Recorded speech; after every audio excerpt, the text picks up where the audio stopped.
الحمد لله رب العالمين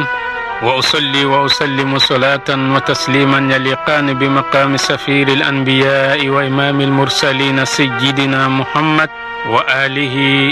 وصحابته الكرام وبعد مستمعين الكرام السلام عليكم ورحمة الله تعالى وبركاته. الحمد لله رب العالمين. أما الله تعالى تندو كبركة ka wali nyuman don an seko da majrala o kofe an ban kalfa o masabaina sabula ate kalfa cin o kofe am solli ka ci dewna fasamantika no muhammadu salawatu rabbi wa salamuhu alayhi am allah ta'ala dili alaka nafana horomay jien an lahara am allah ta'ala dili limanya an sutura ni garjiga nyuma alaka di anan badin islamo bela jelema am allah dili anga hamina ko dogole ana bangene alaka sababu nyuma di amawla am allah ta'ala dili laban allah ta'ala tay alaka laban ko nyuma dam bela jelema alaka anga barawke alaka mabaray am allah ta'ala dili alaka na yira yala alaka na wasu yala jamanain alaka fitna duga herala alaka anyerenu fitna duga herala allahu kana shito janfala alaka na shito namarala alaka laban ko nyumanda mbema kanga kafu laban arjina kono alako kanye alakra horoma kama salatu barka kama solli ala muhammad niyanga sigida muka aninani nanye alhamdulillah anga sigida mugan sabana anga walan laban kera mamina quraishu nuye jamakulu dawuli kata abu talib yoro ikom ishaq bola kala anye togomina abu talib amasson ka balmake dindi quraishu ma abadan unnana alakraira sallallahu alayhi wa sallam uya yira alakrala kafona ya sura masayade kadaye ubake masakai uka uklara ka yira la na ya sura fama ya de kadi ay ubake fama ni korota de kadi ay ukma ubake ulama korota lenye akunga na ya sura ni shite fo aka feimbe na made ko jine bananama okuma ambe angan nafulu faranyugonga ki furake fikata kenya walma angata lujuraya walma nafulu kabba alakrai kureshu jabi muna akuma au beka fenfo ikadone muhammadu kama koteni shila koi walakin allah ba'athani rasula nga allah ta'ala ne muhammadu de chika ne ke chidenye kana au manton kelengelen bela jelema wa anzala alayya kitaba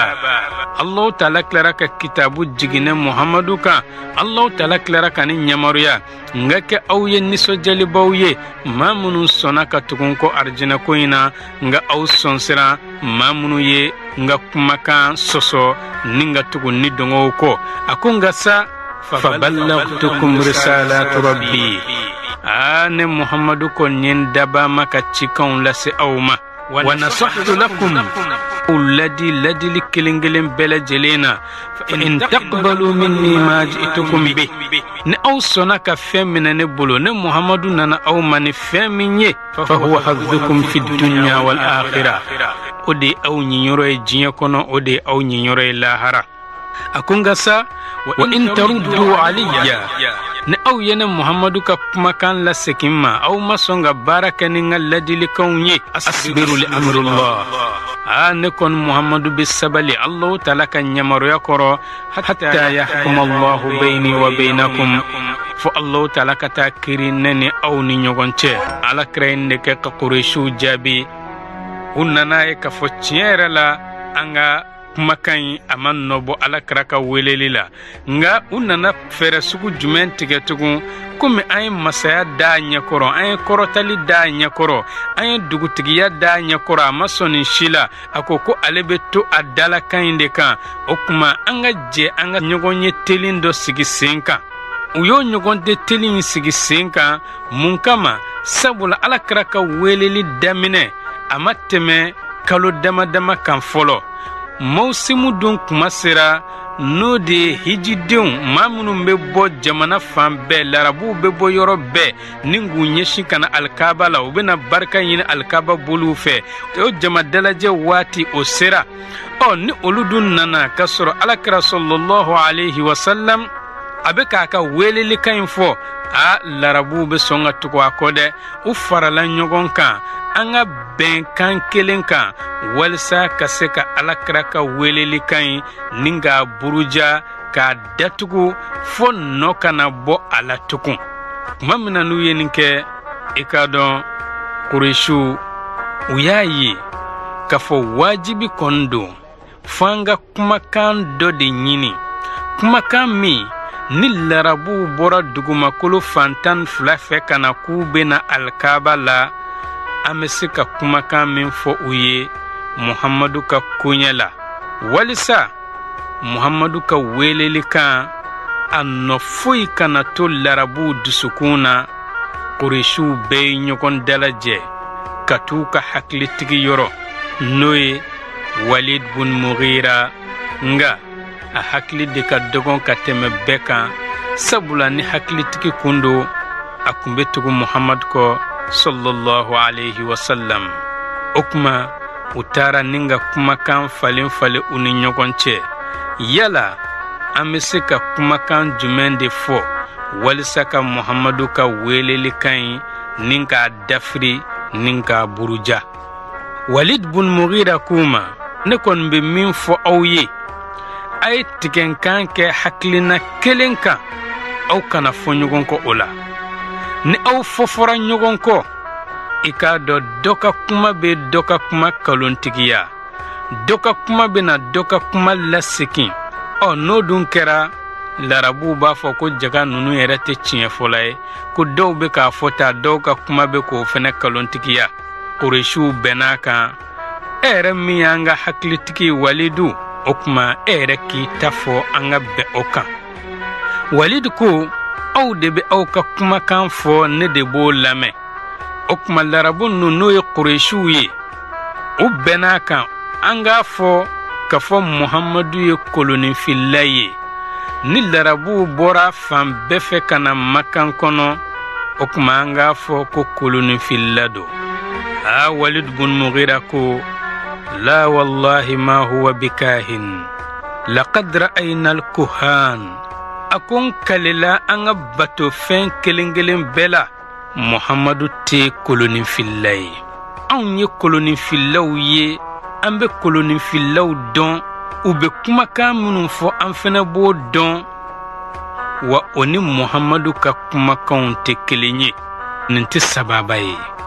o kuma u nana fɔ tugun an k'a fɔ k'a fɔ Muhammad fatɔ do Walid bun Mughira ko ma huwa bimajnun laqad ra'ayna al-jununa wa arafna a ko n kalila an ka bato fɛn kelen-kelen bɛɛ la Muhamadu tɛ fatɔ ye anw ye fatɔw ye wa an bɛ fatɔw dɔn fatɔw bɛ lahalaya min na n'u bɛ kumakan min fɛnɛ fɔ an y'o ye an b'o dɔn o kuma n'aw ko Muhamadu ye fatɔ ye larabu ninnu yɛrɛ de pere bɛ aw kalontigiya k'a fɔ fatɔ tɛ kɛ tan Qurayshiw tilara ka bɛnkan wɛrɛ kan fanaqulu sha'ir an k'a fɔ k'a fɔ Muhamadu dɔnkilidala de don a kana ka kumakan lamɛn Walid bun Mughira ko ma huwa bisha'irin laqad arafna ash-shi'ra kullah a ko n kalila an ka batomafɛn kelen-kelen bɛɛ la Muhamadu tɛ dɔnkilidala ye sabula anw ye dɔnkiliso sigicogo kelen-kelen bɛɛ dɔn wa an bɛ dɔnkilidalaw dɔn an ni dɔnkilidalaw bɛ ɲɛnamaya la ɲɔgɔn fɛ o kuma ni aw ko Muhamadu ye dɔnkilidala ye i ka dɔn larabuw bɛ aw fɔlɔ de kalontigiya Qurayshiw nana fɔ o kuma an ka bɛn a kan an k'a fɔ k'a fɔ Muhammad sahirun Muhamadu ye kɔrɔtɛtigi de ye Walid bun Mughira ko ma huwa bisahirin laqad ra'ayna as-suhar wa sihrahum fama huwa binafathihim wala aqdihim akon kalila Muhamadu tɛ kɔrɔtɛtigi ye anw ye kɔrɔtɛtigiw ye an ye kɔrɔtɛtigiw dɔn u ka kɔrɔtɛw bɛ cogo min an y'o fɛnɛ ye k'o dɔn an ma deli ka Muhamadu ye a bɛ ka tutu kɛ tafo la wa an ma deli k'a ye a bɛ ka tafo yɛrɛ siri o kuma ni aw ko Muhammadu ye kɔrɔtɛtigi ye i k'a dɔn larabu ninnu de pere bena aw kalontigiya o kuma Qurayshiw yɛrɛ kɔnɔta banna sa o kuma o ko Walidu ma o kuma an kan ka mun de fɔ Muhammadu ma ni k'a ka weleli kan buruja ni k'a kɛ manamanamɔgɔ ye larabu nataw ɲɛkɔrɔ juguya in ma daminɛ bi aw bɛ ka bɛnbɛnbɛn tigɛ maa min kama aw yɛrɛ de ko ma ko Al-Amin As-Sadiq aw de ko n'i ye larabu bɛɛ fara ɲɔgɔn kan tiɲɛtigi kelen min bɛ o de ye Muhammadu ye aw de ko n'i ye Qurayshiw bɛɛ fara ɲɔgɔn kan danayamɔgɔ kelen min bɛ o de ye Muhammadu ye aw yɛrɛ bɛ kana ɲɔgɔn hakilina ɲini a bɛ se ka baara in tiɲɛ cogo min aw ko k'aw ka kalon d'a la ko kolonifilila don k'a sɔrɔ aw yɛrɛ b'a dɔn kolonifilila tɛ aw ko fatɔ don aw yɛrɛ b'a dɔn fatɔ tɛ aw ko dɔnkilidala don aw yɛrɛ b'a dɔn dɔnkilidala tɛ aw ko kɔrɔtɛtigi don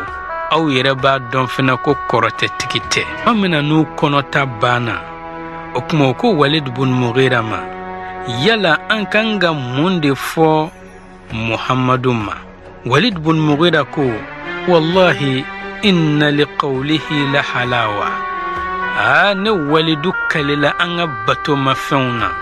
i k'a dɔn Muhammadu ka kumakan ja min bɛ a la a ka di ka tɛmɛ aluwa kan ja la a ka kumakanw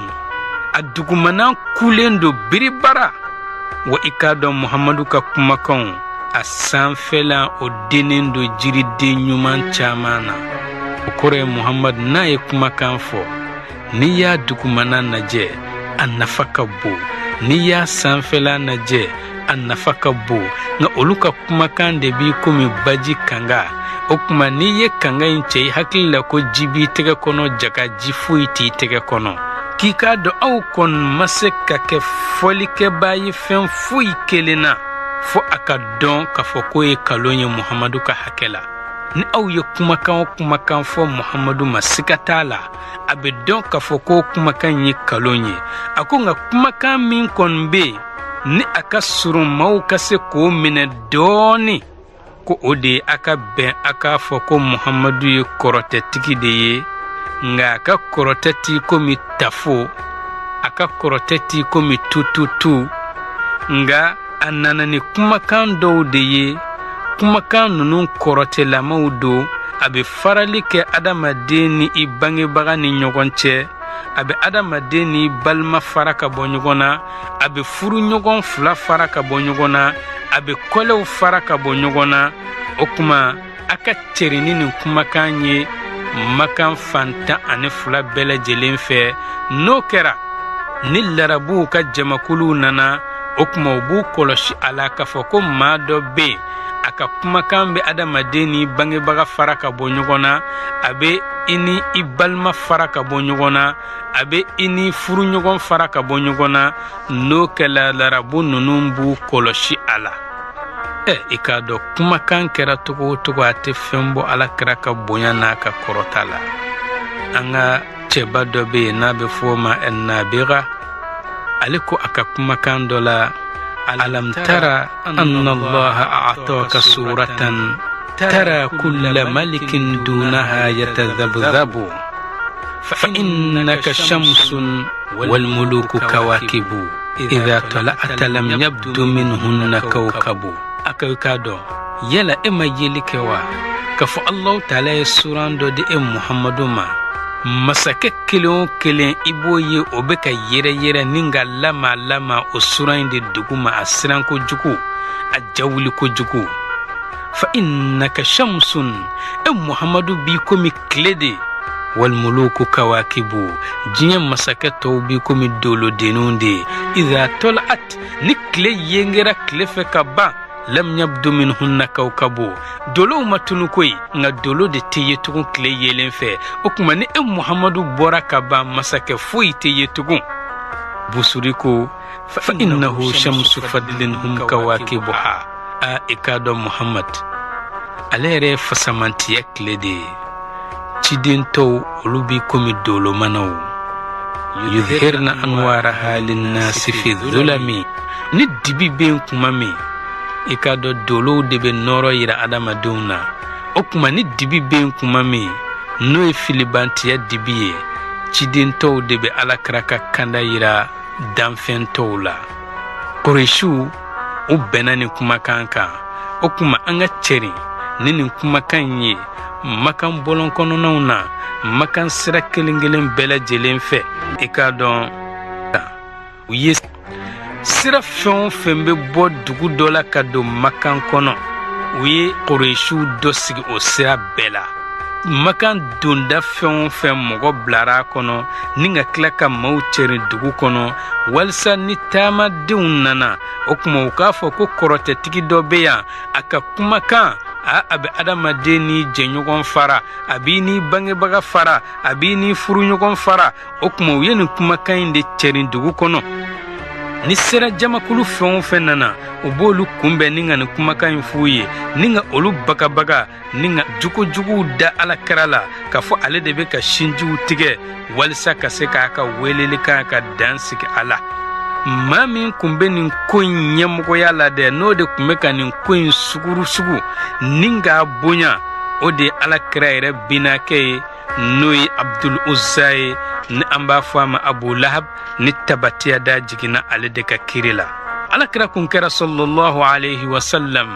a fɛnɛ b'a cɛsiri a ka diinɛ laseli la. O kuma n'a ye taama sira jamakulu minnu ye a bɛ tugu olu kɔ. N'a sera jamakulu minnu ma k'a fɔ olu sigilen don u ka sigidaw la, a bɛ gɛrɛ u la ni k'u waaju, a bɛ don mɔgɔw ka du kɔnɔ ni k'u waaju, a bɛ taa u fɛ u ka baarakɛyɔrɔ la k'u waaju, a bɛ taa u ka sigidaw la k'u waaju ni k'u wele ka taa Alahu Taala ma. Abu Lahabi fɛnɛ bɛ ka taama alakira nɔfɛ. Ni alakira donna yɔrɔ min ka bɔ, Abu Lahabi fɛnɛ bɛ don o yɔrɔ in na, a b'a fɔ aw kana tugu nin cɛ in kɔ koyi, nin ye kɔrɔtɛtigi de ye, nin ye kalontigɛla de ye, a b'a fɛ k'an ka sinjiw fara, a b'a fɛ k'an ka jamana ci, a b'a fɛ ka bɛnbaliya don dugu kɔnɔ, aw kana sɔn ka tugu nin kɔ. O kuma ale ka baara bɛɛ de ye ni ka nin waleya in kɛ ka se ka alakira mangoya maaw ye dɔrɔn. Nin ma se ka foyi de bɔ alakira ka ko la fɔ a ye min fara a kan. Nka olu ye baara min kɛ ta, olu hakili la ko nin baara in de bɛna kɛ sababu ye ka alakira tɔgɔ tiɲɛ ni ka kogoya larabuw ye. Nin baara in de kɛra sababu ye ka alakira yɛrɛ tɔgɔ tɔ yiriwa. Sabula larabu bɛɛ lajɛlen seginna ka taa u ka dugu la, bɛɛ lajɛlen bɛ ka kuma ni alakira ka ko de ye, bɛɛ lajɛlen bɛ k'a fɔ cɛ dɔ bɛ makan kɔnɔ, i k'a dɔn makankaw bɛ k'a fɔ kɔrɔtɛtigi don, o bɛ k'a fɔ k'a bɛ ka sinjiw fara. N ka cɛ in maa ɲuman dan do koyi, n'i y'a ye a ka kumakan a ka di, n'i y'a ye a ka kumakan dugumanaw kulen do, a ka kumakan sanfɛlaw denen do, i k'a dɔn nin ka kumakan in tɛ adamaden ka kumakan ye koyi. Larabuw cɛrinna ni nin kumakan ye ka t'u ka dugu la. O kuma olu y'a laɲini k'u bɛ dankari alakira ka ko la. Alahu Taala yɛrɛ fɛnɛ ye o dankari in kɛ sababu ye ni ka alakira ka ko yɛrɛ jidi. Cɛ min ni o de ye hakilina in di u ma, n'o de ye Walid bun Mughira ye. I ka dɔn Alahu Taala ye kumakan dɔ jigin a ka kuranɛ kɔnɔ. Suratul Mudassir la, Alahu Taala ye aya 16 Allahu Taala y'o jigin nin cɛ kelen kan, n'o ye Walid bun Mughira ye. Allahu Taala ko Qur'an kɔnɔ, Dharni wa man khalaqtu wahida.